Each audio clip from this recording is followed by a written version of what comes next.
Tonight, the breaking news, the major tropical threat to the U.S., a state of emergency now declared for part of the East Coast.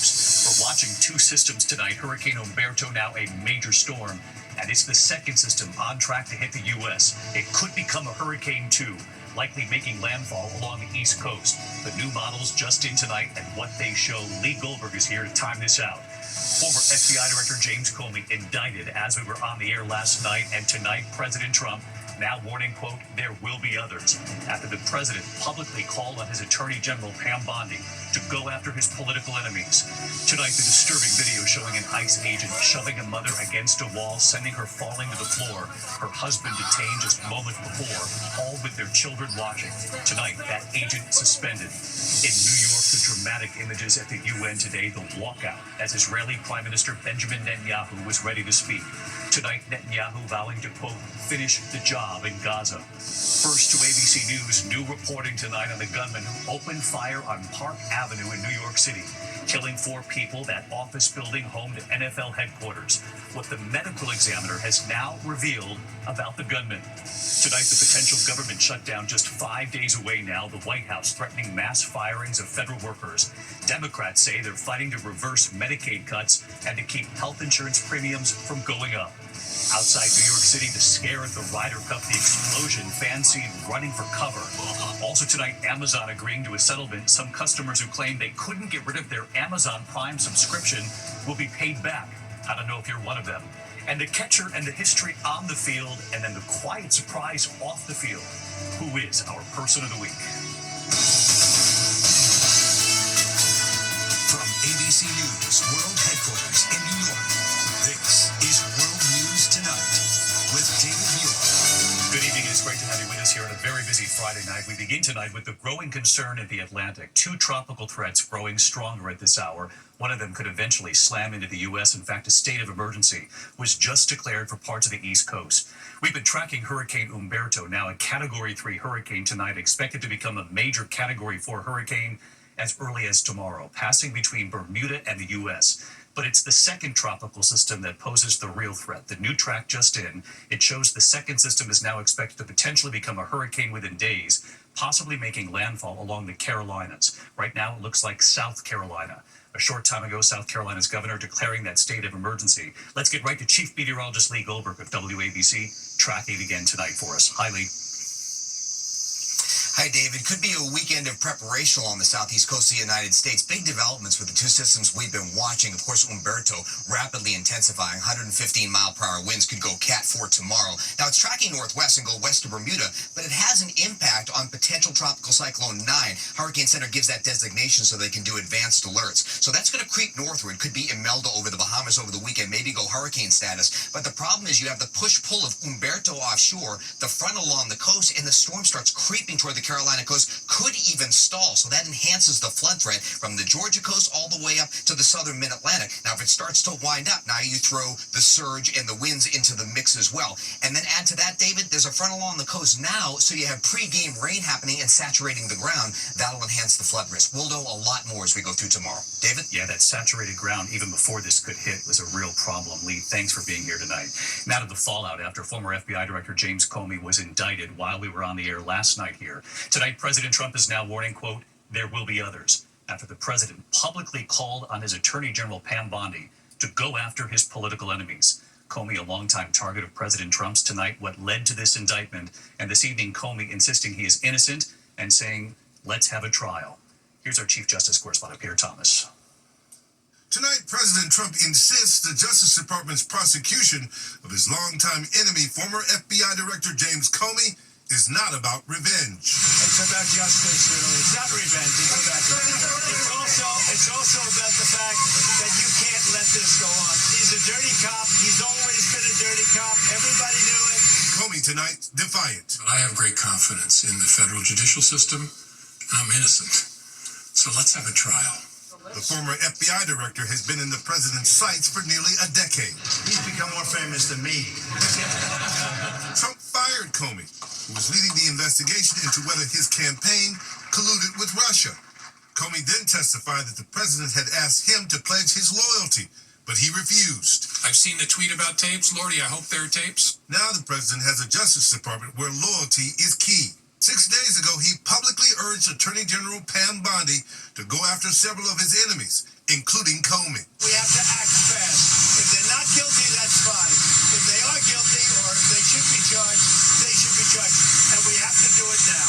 He forced out the U.S. attorney who had been investigating Comey for 2 months, replacing him on Monday with his former personal attorney, Lindsay Halligan, saying she would get things moving. And just 3 days later, Halligan convinced the grand jury to charge Comey on 2 counts, lying to Congress and obstructing a congressional proceeding. The indictment just 2 pages long and light on details. Sources tell ABC News prosecutors allege Comey shared information with a close friend about an investigation connected to Hillary Clinton, so that friend could then pass the information along to a reporter. Mr. Comey, I have... Justice Department claims Comey then lied to Congress about it. I stand by what the testimony you summarized. Comey insists he's innocent.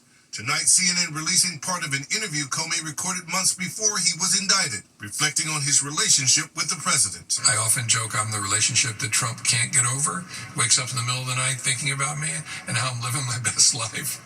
I think it has some combination of I really have had a happy, productive life since then, and that I spoke out about him, and that despite their absolute best efforts, they were never able to get me.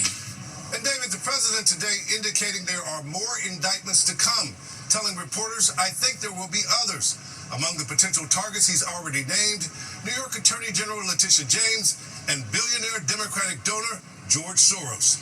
David? Pierre Thomas, who will continue to follow this, Pierre, thank you. Tonight, the disturbing video in New York City showing an ICE agent shoving a mother against a wall, sending her falling to the floor. Her husband detained just moments before, all with their children watching. Tonight, that agent has now been suspended, and a warning here. The video is difficult. Here's Stephanie Ramos. Tonight, this federal immigration agent seen pushing a woman, now relieved of duty. Video shows the woman pleading as masked ICE agents detain her husband yesterday in New York. The officers blocking the hallway, preventing her from running toward her husband, then carrying her into a room. The agent later heard saying adios before shoving the woman against the wall, causing them both to fall to the floor, then hovering over her as her crying children rushed to her side. The mother taken to the hospital for treatment.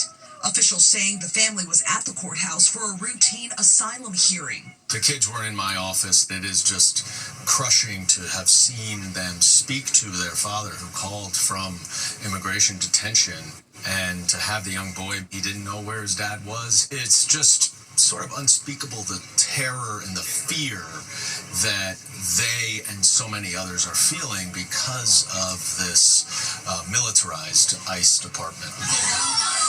And tonight, the Department of Homeland Security calling the agent's conduct unacceptable and beneath the men and women of ICE. David, DHS says that ICE agent has been relieved of current duties as they conduct a full investigation. Congressman Goldman has asked the DOJ to review the officer for possible criminal charges. David. Stephanie Ramos reporting tonight. Steph, thank you. Here in New York City, the dramatic images at the UN today, the walkout at Israeli Prime Minister Benjamin Netanyahu was ready to speak. Tonight, Netanyahu vowing to, quote, finish the job in Gaza, and his speech was playing on loudspeakers near the Gaza border. Here's our chief global affairs correspondent, Martha Raddatz, tonight. Outside the UN today, thousands protesting Israeli Prime Minister Benjamin Netanyahu's war in Gaza. Please, order in hall. And inside the UN, a mass walkout as Netanyahu approached the podium. But the Israeli Prime Minister defiant, vowing his military operation in Gaza will continue. The final remnants of Hamas are holed up in Gaza City. They vow to repeat the atrocities of October 7th. That is why Israel must finish the job. Netanyahu flatly rejected the idea of a two-state solution and condemned the countries now recognizing Palestinian statehood. Your disgraceful decision will encourage terrorism against Jews and against innocent people everywhere. It will be a mark of shame on all of you. President Trump's administration. The Prime Minister had his speech broadcast through loudspeakers into Gaza to directly address the hostages still held by Hamas. The people of Israel are with you. Families of the hostages blasting the speech, calling Netanyahu's words hollow. President Trump, who is expected to meet with Netanyahu on Monday, is now teasing a possible breakthrough. It's going to be a deal it's going to be peace. I think we have a deal. So let's bring in Martha Raddatz with us tonight. Martha, that was the scene, of course, at the UN today, but you have reporting tonight on another story you're following. You're learning more about the meeting Defense Secretary Pete Hegseth has called for hundreds of senior generals and admirals. Exactly, David. We've learned that the meeting on Tuesday in Quantico, Virginia, will essentially be Secretary Hegseth talking about restoring what he calls the warrior ethos. But one official telling ABC News the 30 to 60-minute presentation will be costly, given the travel and lodging for hundreds of senior officers coming from all around the world. David? Martha Raddatz live in Washington again tonight. Martha, thanks. Now to new reporting here on the gunman who opened fire on that Park Avenue building, killing 4 people. That office building home to NFL headquarters. What the medical examiner has now revealed about the gunman. Here's our chief investigative correspondent, Aaron Katursky.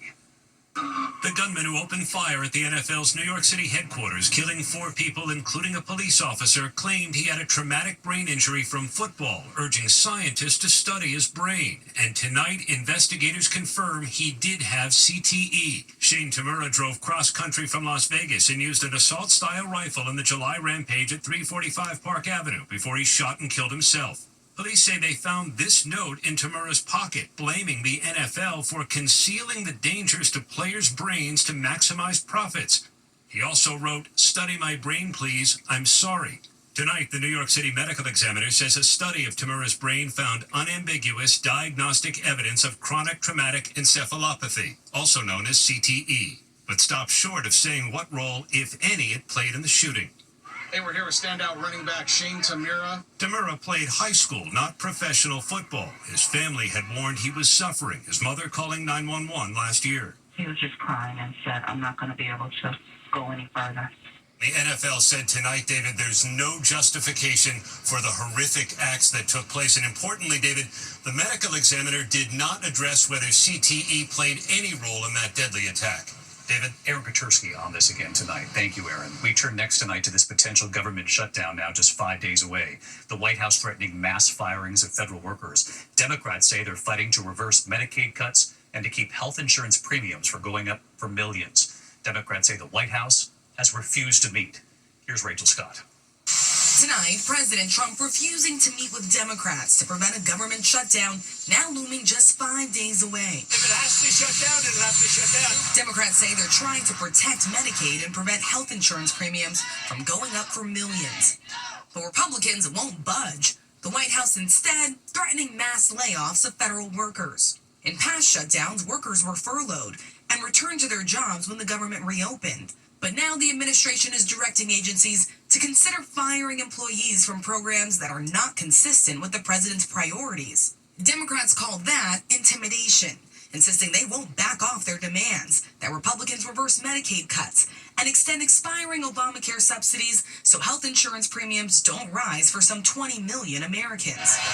Tonight, House Democratic leader Hakeem Jeffries knocking Trump for spending the day at a golf tournament after refusing to meet with Democrats at the White House. He doesn't have the time to meet with Democratic leaders to fund the government and address the Republican healthcare crisis. But Donald Trump, right now, as we speak, is at a golf event. It's outrageous. And again, David, the president had invited congressional Democrats to the White House, but then he canceled that meeting, and he does not appear willing to meet with them again at all, with the shutdown only 5 days away, David. Rachel Scott live at the White House tonight. Rachel, thank you. Tonight, one of the FBI's most wanted black liberation activists, Assata Shakur, has died in Cuba. Granted political asylum after escaping prison in 1979. She was serving a life sentence for killing a New Jersey state trooper in 1973. For decades, she insisted she didn't shoot anyone. Born Joanne Chesimard, Cuban officials say she died in Havana due to health conditions and advanced age. Assata Shakur was 78. When we come back here tonight, this major Amazon settlement tonight for some customers involving some Amazon Prime subscriptions. Who's eligible, we'll explain in a moment. Also, there's been a deadly chain reaction crash on a highway in the east, the massive accident, multiple vehicles involved. And the Ryder Cup outside New York and the explosion sending fans running before it even started. A little more on this in a moment. Tonight, a deadly chain reaction crash in Virginia amid heavy rain. Dashcam video showing the chaos on I-81 in Rockbridge County. 10 vehicles were involved, sending cars right across the interstate. That pileup unfolding after an initial crash caused a slowdown. The lone fatality, authorities say a driver in the final car that crashed. A power line explosion sending golf fans scrambling ahead of the Ryder Cup in Bethpage, New York this morning. Sparks and a flash erupting right outside the gates on Long Island. The early morning crowd ducking for cover right there as the power line crackled overhead. No one was hurt, and police safely moved everyone to another entrance. That's a wild start to the Ryder Cup. When we come back tonight, there's news on Jimmy Kimmel this evening. The rest of those ABC stations back on board with Jimmy. And Amazon customers getting a cut of a massive settlement, so who qualifies? In just a moment. To the index of other news tonight, Jimmy Kimmel, who returned this week, will now be back on across the country tonight. Station groups Sinclair and Nexstar announcing Kimmel's return to the airwaves on their ABC-affiliated stations. The broadcasters preempted Kimmel, Sinclair, and Nexstar, both citing the importance of free speech and the First Amendment in their decisions to bring Kimmel back. Tonight, a major recall of fire risk prompting BMW to recall 200,000 vehicles. BMW saying engine starters could corrode, short circuit, and overheat. The recall impacting a range of sedans, SUVs, convertibles, and coupes. The model years fall between 2019 and 2022. Drivers can get the starter replaced at dealerships free of charge. We'll have more on our website for you. And tonight, Amazon is now preparing to pay out that $1.5 billion to customers following an FTC settlement. According to court documents, some customers who signed up for Prime after June of 2019 will automatically receive $51. Other customers will have to file a claim. The FTC claiming Amazon tricked people into subscribing to Prime and that it was difficult for some to get rid of their subscriptions. Amazon has admitted no wrongdoing. When we come back here tonight, the home run history on the field, but then what happened off the field? Who is our person of the week? Finally tonight here, the catcher who made history on the field, and then the fan who quietly did something in the stands. A remarkable moment of generosity. Our person of the week. Tonight, the extraordinary history made on the baseball field, and then the incredible act of sportsmanship up in the stands. Seattle Mariners catcher Cal Raleigh stepping up to the plate. The crowd chanting MVP. Cal Raleigh about to make history.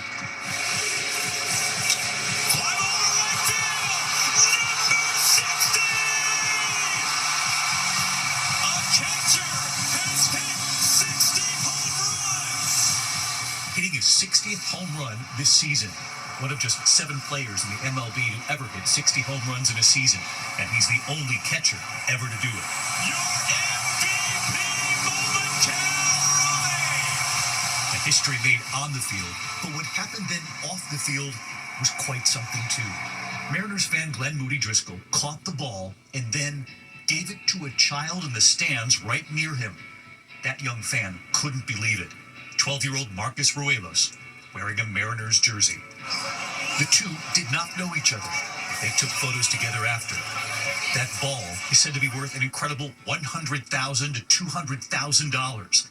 The Mariners hearing about what that fan did for that little boy and tracking the man down, inviting him and his family back to the baseball stadium to meet the catcher who made history. Cal Raleigh giving that father a signed baseball and writing, "Glenn, thanks for being a good guy. And nice catch." Tonight, the Mariners telling us Glenn's generosity was an inspiration to all of us. His actions embodied the spirit of Mariners baseball, and we're glad we were able to create a special experience for him and his family in return.